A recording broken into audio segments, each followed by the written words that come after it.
Hi, I'm Pastor Kurt, and this is your 5-minute Bible study. Today, we're going to look at John chapter 15, verses 1 through 21. This is part of Jesus' last night with his disciples. In the Gospel of John, this last night goes from chapter 13 all the way through chapter 17. There's a lot that happens here. In this particular section is when Jesus talks about how he is the vine and we are the branches. This is a wonderful metaphor here. It's a wonderful image, this vine and branches. It's a reminder about how Jesus works through us. Jesus calls his disciples to abide in him. Now, that's a really big word here in the Gospel of John, abide. But what does that really mean, right? How often do you go around using the word abide? It's not a word that we use all that often. So what does it mean? Well, it means to stick with, to have this intimate, close relationship with, like branches and vines, right? The branches abide in the vine. The vine grows through the branches. Anybody who has planted anything, even if you have a very rudimentary knowledge of gardening, you know how things grow. You get the main part of the plant, and then you get all the little side parts of the plant coming off of it. It's the same thing here with the vine and the branches, right? This is a grapevine here. This is the image he's using. So you've got the main vine, which is Jesus, and then all of the branches are us.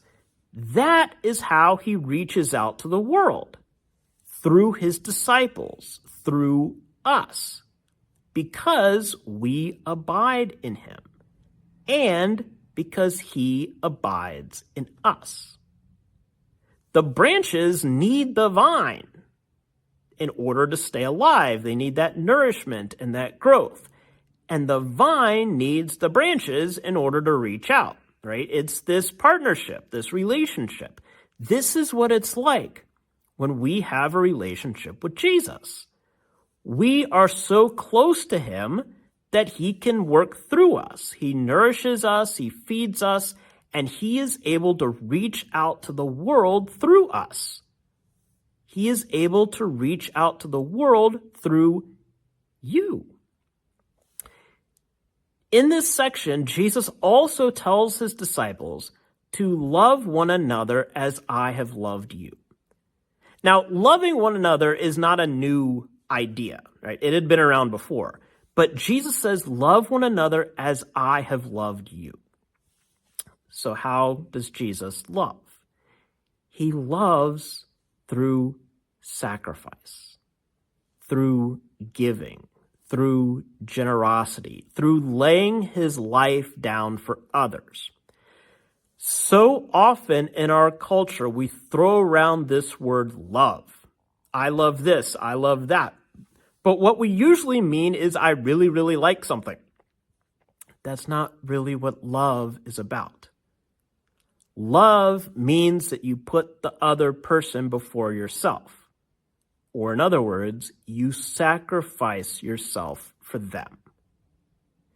Jesus is the ultimate form of love, right? He is the one who gives himself for all of us. He is the vine that feeds all the branches. We couldn't live without him, right? Just like the branches can't live without the vine. And it is through us that he then is able to produce fruit.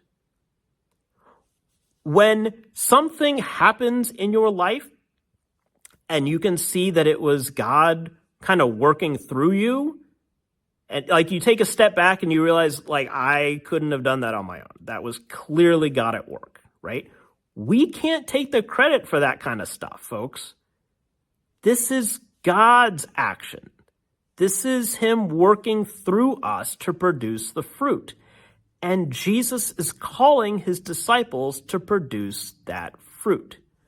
We produce the fruit by staying with him, by abiding with him, and by loving like him, by sacrificing like him, by giving up of ourselves like him. This is a wonderful image here of these vines and branches. The way that it works through the branches to produce this fruit for the sake of the world. When Jesus works through you, it is for the sake of the world. You are producing fruit that is going to benefit others. Jesus also works through others to benefit you. That's part of the beauty of it here, right? Think about all of the people in your life who show you love. That's to benefit you. Think about all the people in your life who experience love from you. That's Jesus working through you to benefit them, just as you have benefited from their fruit. There's your 5-minute Bible study for the day. Please remember to like, comment, share, and subscribe, and I'll see you next time. Thanks.